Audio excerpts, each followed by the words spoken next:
Welcome to our deep dive, really focusing in on how faith connects with our everyday lives, especially for women today. You've been looking into some really interesting stuff. Oh, yeah. And the interview you found with Dr. Haifaa Younis.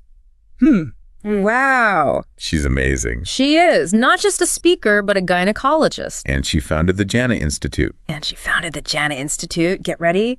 We're about to uncover some really valuable insights from her. Her life is fascinating, isn't it? Doctor, teacher, student, Right. a mother. So many roles. Talk about wearing a lot of hats. I know. A lot of us can relate to that feeling, like constantly juggling throughout the day. Sure. Am I doing enough? Yeah. Am I doing this right? But Dr. Younis really struck me in how she talked about approaching everything through the lens of serving Allah. What are your thoughts on that? Well, it's not just about serving, but intention. Imagine if cooking dinner for your family or going to work, it wasn't just another chore, but an act of worship. That changes everything, doesn't it? It's like all these ordinary tasks that become like infused with a deeper meaning. Yeah. Dr. Younis even compares cooking for her family to seeing patients. Right. It's not about the actual task. It's about what's behind it, the intention. That's a pretty powerful shift in how we think, isn't it? It really is. And it emphasizes something really important. Seeking knowledge. Dr. Younis is so passionate about women understanding their faith deeply, especially today where we're constantly facing different messages and pressures. Absolutely. And she doesn't just talk about it. She actually created the Jannah Institute Right. to make that knowledge accessible for all women, no matter their background. Exactly. It's about empowering women to face those challenges in life confidently, using the wisdom and the guidance of our faith. And it goes beyond just us as individuals. It's about making our communities stronger and more knowledgeable. And speaking of facing challenges, I'm really curious about what Dr. Younis says about, well, women in the workplace. How do you balance modesty and assertiveness, especially in places that might not always get it or respect Islamic boundaries? That is such an important question. For so many women today, Dr. Younis actually says there's no conflict between modesty and assertiveness. True modesty, she says, is about aligning what we do with the Islamic values. It's not about staying quiet or shrinking back, but about clear communication, setting boundaries, letting your work prove itself. She really lives it too. She talks about how she earned respect in her field by sticking to those Islamic boundaries and being professional. So it's not about changing who you are to fit in. It's about finding that balance where you can be confident and true to your faith. Exactly. And that balance is so, so important, especially when it comes to finding a spouse. Another topic Dr. Younis talks about. It's a real dilemma these days, isn't it?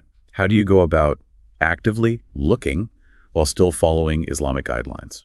I know so many people struggling with that. And it's interesting because Dr. Younis says, yes, it's okay to look for a spouse, but she really emphasizes how important it is to involve others, getting advice, thinking about Islamic guidelines, and really focusing on those qualities that fit with our faith. It's about finding that middle ground between taking the initiative and trusting in Allah's plan. And that's where family and our community are so important. She even encouraged young people to actually reach out to family members and people in the community for guidance, especially with all the ups and downs of finding a spouse. I really appreciate how she emphasizes not going through that alone. There's just so much wisdom and support that we can find in our communities. Absolutely. And speaking of community, I know Dr. Younis talks about raising children in today's world. It's tough. She really doesn't shy away from that, does she? Dr. Younis really acknowledges how complex parenting is, especially with all the influence of Western media and, well, living in a society that doesn't always align with Islamic values. But she gives us solutions too. She really emphasizes how important it is for parents to be involved in their children's lives and to go beyond just sending them to Sunday school for a couple of hours. Right. It's about making faith a real lived experience, part of everyday family life. What do you think about that? It comes back to what we were saying before about knowledge. The more we truly understand our faith, the better we can guide our children, help them through the challenges they're facing. It's about making faith a part of everything in the family, going way beyond just Sunday school. Like she says, make the masjid a regular part of family life. Exactly. And Dr. Younis even talks about actively teaching children how to handle disagreements respectfully, even when they meet people with different beliefs. It's about teaching them compassion and understanding, from when they're young. It's not just about protecting them from the world. It's about giving them what they need, Yeah. the tools, the knowledge to really engage with the world in a positive way. Absolutely. That makes a difference. And that brings us to the heart of Dr. Younis's message. She truly believes that understanding Allah deeply is the key to getting through all of life's complexities. Whether it's about our careers, marriage, or raising children, it's about understanding that Allah is at the center of it all. And she asked this really thought-provoking question. Is Allah happy with me? What are your thoughts on that? That's powerful. It is, isn't it? It really makes you think, doesn't it? Like a compass or something, pointing us back to what really matters. And it connects to something else Dr. Younis said about that pressure we feel to do it all and have it all. Oh, tell me about it. Like, we're supposed to be the perfect mom, successful at work, and like a dedicated student of knowledge, all while looking amazing. Right. It's exhausting. It is. And Dr. Younis says that chasing after this, well, this ideal, it's just not realistic. Right. It can actually lead to unhappiness. It makes sense. We're always comparing ourselves, never feeling like we're enough, and we forget to appreciate what we do have. Yeah. There's always going to be someone with like a bigger house or a nicer car, someone whose life just looks perfect. Exactly. It's like a recipe for burnout and, serious FOMO. So how do we get out of that cycle? Dr. Younis has a suggestion. It's simple, but deep. Focus on Allah. When our relationship with Him is our priority, everything else kind of falls into place. Okay. Our actions become aligned with His will. And we remember that our main purpose is serving Him, not chasing after achievements in this world. And she talks about embracing the role Allah has given us at any given moment. It's like saying, right now, I'm a mom, and that's what's important. Not worrying about what everyone else is doing or what society expects. Exactly. And that might look different for everyone. She even uses the example of a woman staying home after having a baby. Instead of questioning that choice or making her feel guilty for not having a career, we should respect her decision. Recognize the valuable service she's giving to her family. Right. It's recognizing that there isn't just one way to live a fulfilling life. As a Muslim woman, we each have our own path. And what matters is striving to serve Allah the best we can, based on where we are in life and the roles He's given us. I agree. And that includes taking care of ourselves. Dr. Younis really believes in self-care, especially for women juggling so many things. Taking care of ourselves isn't selfish. It's actually really important. It lets us refill our energy, our motivation, so we can keep serving Allah and those around us. It's true. You can't pour from an empty cup. You got to take care of yourself to be able to take care of others. And speaking of challenges, Dr. Younis also talks about navigating fame, the possible pitfalls that come with being in the public eye. Something she knows firsthand, right? Yeah. In the interview, she even mentioned she was hesitant about being a public figure at first. But she's figured out how to manage the challenges to keep her intentions pure, even with all the attention and, well, the scrutiny. How does she do that? It seems like it would be easy to get caught up in wanting praise and recognition, especially when you're always in the spotlight. She says she constantly reminds herself that her work is for Allah. She focuses on seeking His acceptance and forgiveness, and she sees any platform she has as a way to share His message. She also talks about taking breaks, stepping back when needed, and always checking her intentions, making sure they're aligned with her faith. It's like this ongoing process, self-reflection, purifying your intentions, recognizing that we're human. We're all susceptible to temptation, whether it's fame or just the everyday struggle to stay grounded in our faith. Absolutely. And it shows us something crucial, our limits. In a world that celebrates me, myself, and I, it's easy to forget we don't control the outcome. It's Allah who gives success and guides our steps. It's about surrendering to His will, trusting His plan, accepting the good and the bad with gratitude. It's a humbling reminder. It can really free us from so much worry and stress, which brings us back to how important it is to study the Quran, to understand Allah's words, and to really live those teachings every day. The more we learn about Him, the more we realize our lives aren't our own. We're just vessels entrusted with carrying out His will. That realization can be so empowering. It shifts how we see things, makes us more grateful. It helps us get through even the toughest situations with grace and resilience. And speaking of difficult situations, let's talk about raising kids in this world. Dr. Younis gives some really valuable advice for parents, especially with all the influences our kids face from Western media and a society that often goes against Islamic values. She really emphasizes how important it is for parents to be actively involved in their children's lives, to go beyond just sending them to Sunday school once a week. Right. It's about making faith a living experience, a part of everyday family life. And she highlights how crucial it is for parents to be role models. Yeah. Kids learn from watching us. If we want them to embrace their faith, to be proud Muslims, we have to live those values ourselves. And what we say and what we do. It's about walking the walk, not just talking the talk. For sure. It's about creating a home where faith is something you live and breathe, not just something you talk about. So setting those boundaries, making Islamic practices a regular part of family life, making the masjid a comfortable and welcoming place for kids. Yeah. And I love that Dr. Younis also talks about how important it is to teach our kids how to disagree with respect. Even when we don't agree with someone's choices or beliefs, we need to treat them with kindness and understanding. It's a powerful lesson in tolerance and compassion. A reminder that as Muslims, our role isn't to judge others, but to be the best versions of ourselves. To reflect the beauty of our faith is how we interact with everyone, no matter their beliefs. Now, she also talks about something that's often taboo, a misconception that there's an expiry date for women when it comes to marriage and motherhood. Yeah.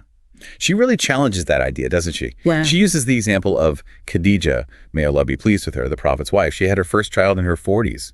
It reminds us that Allah's plan isn't limited by societal expectations or biological clocks. It's a powerful message. It gives hope.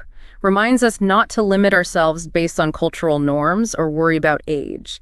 And she gives some really practical advice for people who are looking for a spouse. She talks about involving others, getting advice from family and people in the community, and prioritizing qualities that are aligned with Islamic values. And she even talks about using marriage apps and online platforms, acknowledging that they can be helpful, but emphasizing caution and discernment, especially protecting yourself emotionally. It's about approaching the search for a spouse with both initiative and trust in Allah's plan, recognizing that He knows what's best for us, even if we don't always understand it right away. And talking about balance, what does Dr. Younis say about navigating modesty and assertiveness, especially in professional settings? She makes it clear there's absolutely no contradiction between the two. True modesty, she says, isn't about being weak or submissive. It's about aligning your actions with Islamic principles, conducting yourself with haya, and setting clear boundaries. And she doesn't just talk about it, she shares her own experience, how she earned respect in her workplace by sticking to those Islamic boundaries and being professional. It's about recognizing that our faith empowers us to be both strong and modest, to assert ourselves while staying true to our values. And she gives some practical tips, too, like dressing modestly, communicating clearly, being mindful of interactions with the opposite gender.